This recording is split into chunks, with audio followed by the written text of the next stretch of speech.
Hi guys, uh, I am Mishu, also known as Mihai Neagu. I'm doing exploit research at Bitdefender. In the past, I've done a cloud-based antivirus scanner. I was doing the client component that would scan the computer for viruses and would cooperate with the cloud to make a decision about the infection or not of those files. I also have done data encryption, reverse engineering on data encryption, and general reverse engineering. Whatever has reverse engineering, I'm very interested, and yeah, that's my passion. Today I'm going to talk about exploit kits and a method of instrumenting the browser so that we can see deeper inside how the exploitation is taking place. First of all, I'm going to talk about exploit kits in general and how they work. Then we will see a demo with a pair of exploit kit and payload. Then we will see the problem that appears there and how we can solve it through browser instrumentation. Then we will see another demo with the browser instrumentation turned on, and later I will tell you a bit of advices. Could you speak a bit louder? Louder, yeah. Okay. Can you hear me now? Is it better? Or? Okay, so exploit kits are exploit delivery service. The red guy there is a bad actor. He's paying the exploit kit service in order to deliver through an exploit a malware to the victims. Also, the same actor is doing compromise on legitimate websites so that it would redirect the traffic to the exploit kit, and then the exploit kit takes care of the rest. Now, what's interesting is that this is a business. People are making money. The mobs, they are paying the exploit kit service, and they benefit from installing ransomware or stealing bank details from the victim. What I'm interested in this scenario is if we have an exploitation scenario, I want to know what's the exploit kit in that case, what's the exploit, so what's the vulnerability that is exploited, and what's the malware. I will start with a demo.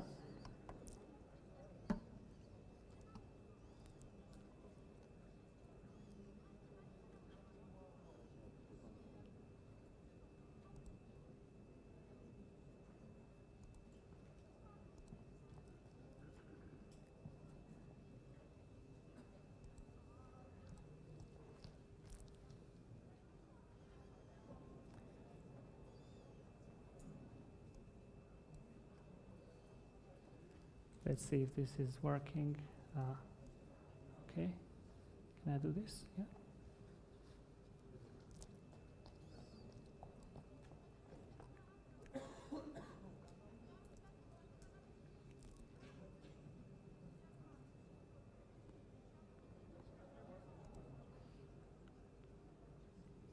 Okay, in my right-hand side, I have process monitor, which shows what files are being accessed. I'm filtering out only write file and process create events because that's what I'm interested in. And on the left side, I have Fiddler, that's a sniffer. It will show me the HTTP requests as they are made. Now here is a compromised site, and the user goes there.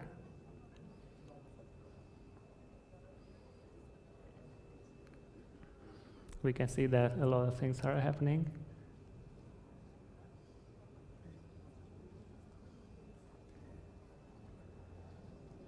These errors are normal. I mean, they're expected in this scenario because the exploit kit has delivered multiple exploits, and one of them was not working and crashed Internet Explorer. Now what we can see here, we can have a look on the traffic. I don't know if anything is visible there. Perhaps like this, if I do like this. Yeah. So the first request was to the legitimate site, and this one has been replaced with a redirection to this second, to this another site. Now, as you can see in the right side, the ransomware has started to encrypt the files, all the files from the hard drive.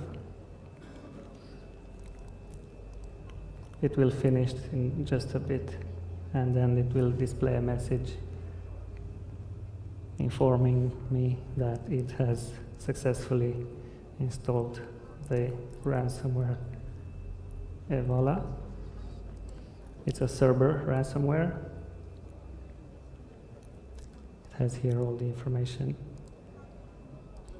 Send me money, please. And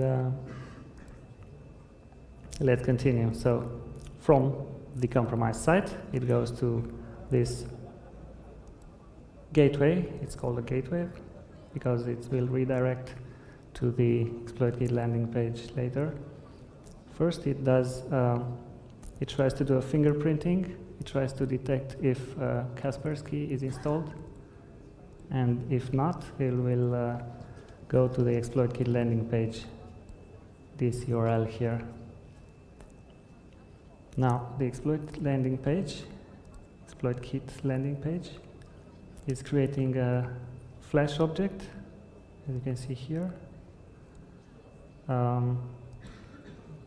which is taken from this URL.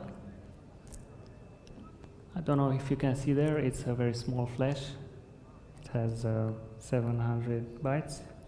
I will save the response.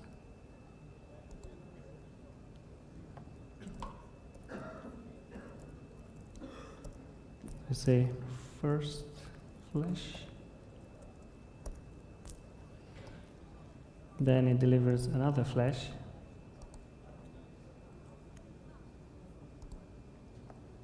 Say second flash.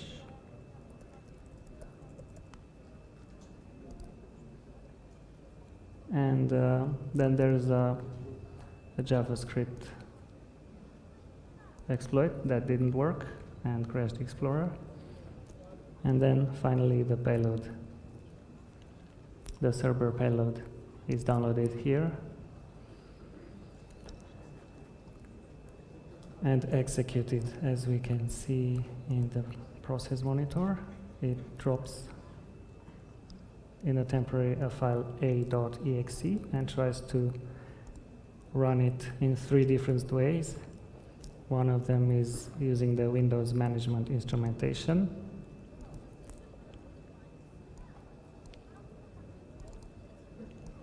This WMIC exe, followed by a process called create command/c start, and then the temporary file.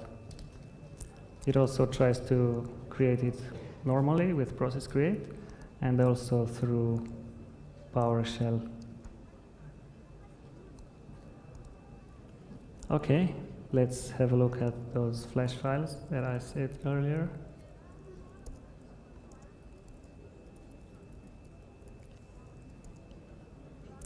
The first flash is a really small one. This is a flash decompiler. It's a free flash decompiler. It contains only one script, and this script only checks for the flash version that it is installed, and then based on that flash version will construct another request that has that flash version transmitted to the server in GET request. What's the purpose of this flash? Well, depending on the flash version, it will deliver an appropriate exploit for that flash version. So I could say that's a flash selector, if you want. And the second flash is sent after the version has been established. We can see there's binary data here. It looks gibberish. I mean, there's nothing recognizable there. And some scripts. Most of them are empty. And one of them has the decryption part. It takes stuff from the binary data, puts it together in a buffer, and then calls the flash function load bytes. That would take that buffer, interpret it as a flash file, and open it. But that happens in memory. So what we can tell from the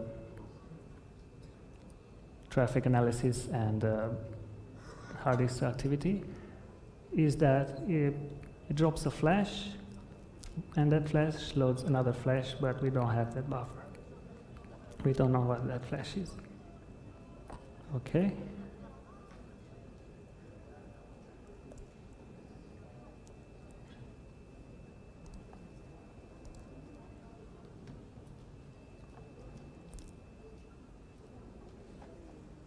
I think I lost my pointer. Oh, right.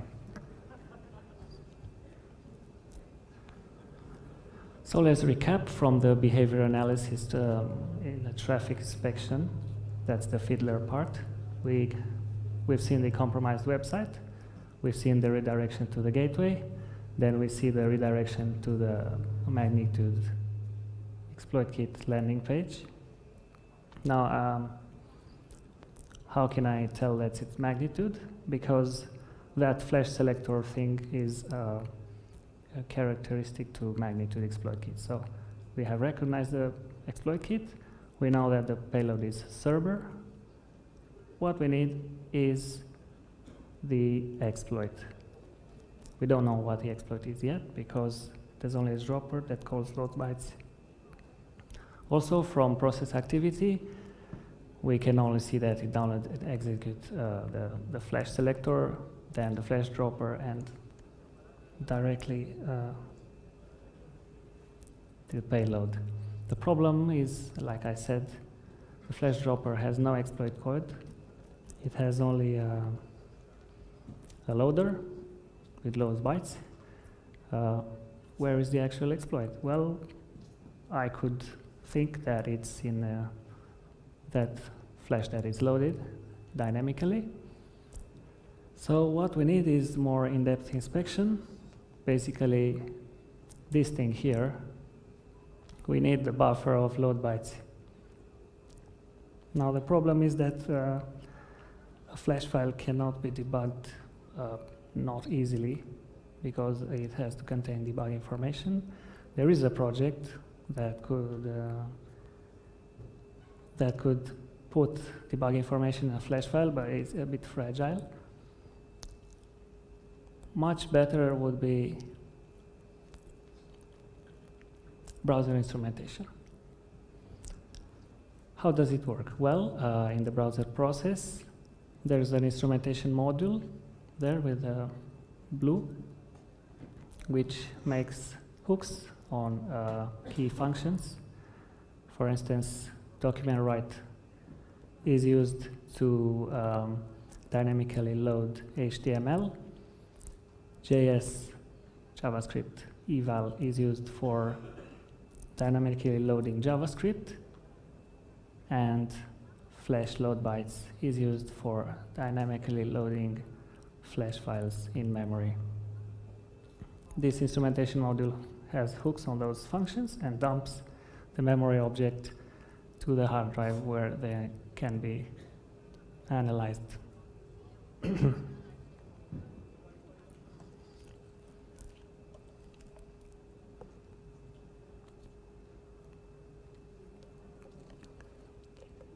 So as we can see, the hooks can be installed in both browser components, like the browser engine, and in any browser plugin that we wish. I wrote there the functions that I hooked in each case. What's interesting is the last part. If we also hook create process and write process memory and create remote thread and things like that, we can block the payload execution, because in my case, I'm only interested in the exploitation part. I don't want the target to become infected, so I can analyze, because like the ransomware before, it encrypted everything on a hard drive, and for instance, if I create logs and dump files from the browser instrumentation module, it would encrypt them so I can't have access. What I want is a dry run, so after the exploit has taken place, Internet Explorer will not create any new processes. Let's have a look at another demo. This time it's another exploit kit with another payload.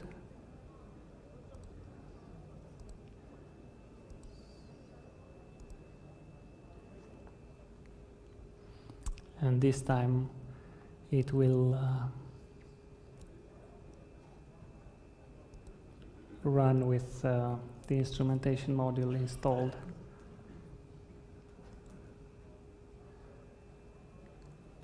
Same thing as before. In my left-hand side, I have Fiddler, which captures the traffic, HTTP traffic. On the right side, I have Process Monitor, and I will access this compromised site.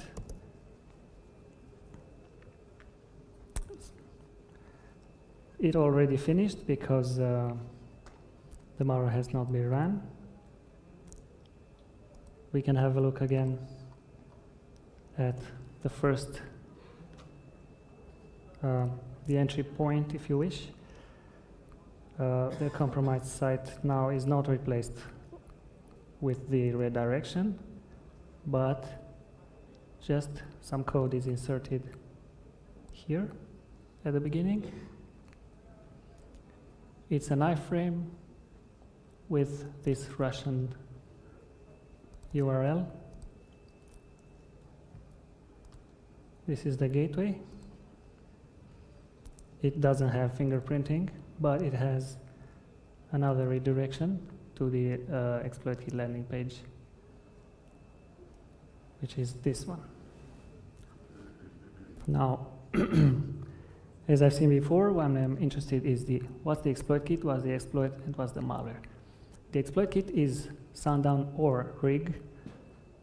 I can tell that from the pattern of the landing page. But how can I tell which one is it? Is it rig or is it Sundown?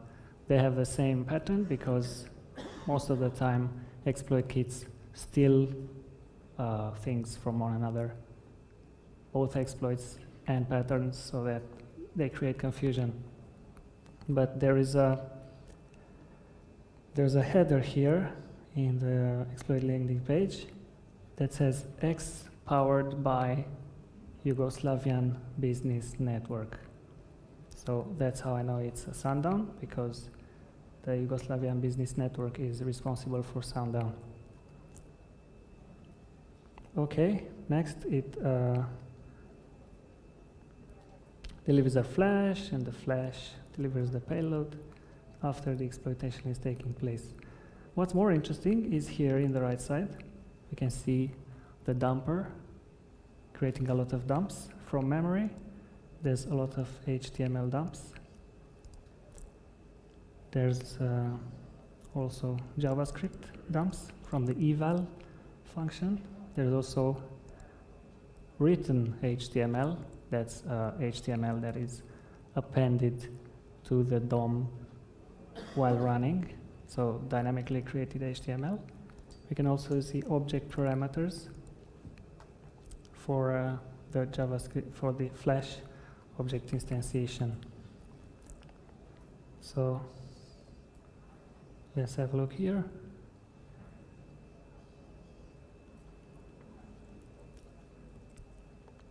As you can see here, the delivered web page from the exploit kit is a very long and encrypted JavaScript. As you can see, there's not much to see with the naked eye. Somewhere here, it decrypts this JavaScript and calls eval. And here, we can see the encrypted JavaScript and then the decrypted one, which is dumped from memory by the instrumentation utility. We also see the written HTML. I don't know if you can see there, but it's a Flash object created and ran. Now, what's the most interesting part is this Flash file that was dropped. This is the actual exploitation, is the buffer that was given to load bytes, because in this case it's very similar to the old one, where it would load bytes with a buffer. And this is the buffer, it's a Flash file. I can have a look on it, and it's the actual exploit. I'm telling you now, but you will see with your own eyes. Let's have a look inside. There's not much here, not much here, not much here. Oh, this is it. It's one of the Flash components script is using this function,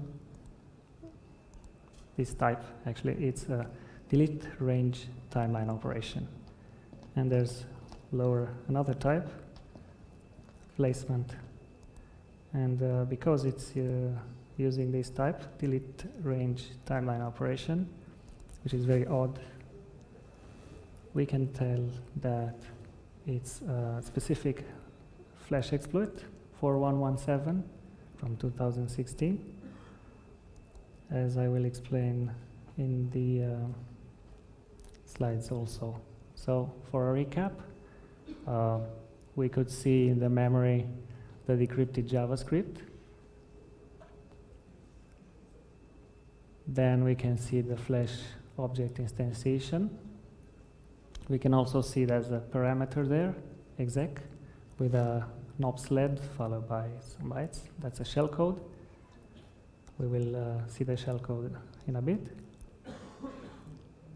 Here, we don't even need to disassemble it because we can see the z.tmp, that's the created file, in the temporary folder, and there is the URL with a malware. That's a banker that's going to get executed. So this exploit takes as a parameter a shellcode with an URL. So it's generic. You can somebody can put another URL there and use it same way. From the delete range timeline operation and placement keywords, if you wish, we can tell that this vulnerability is a CVE 2016 4117. It's about this summer, I think, summer or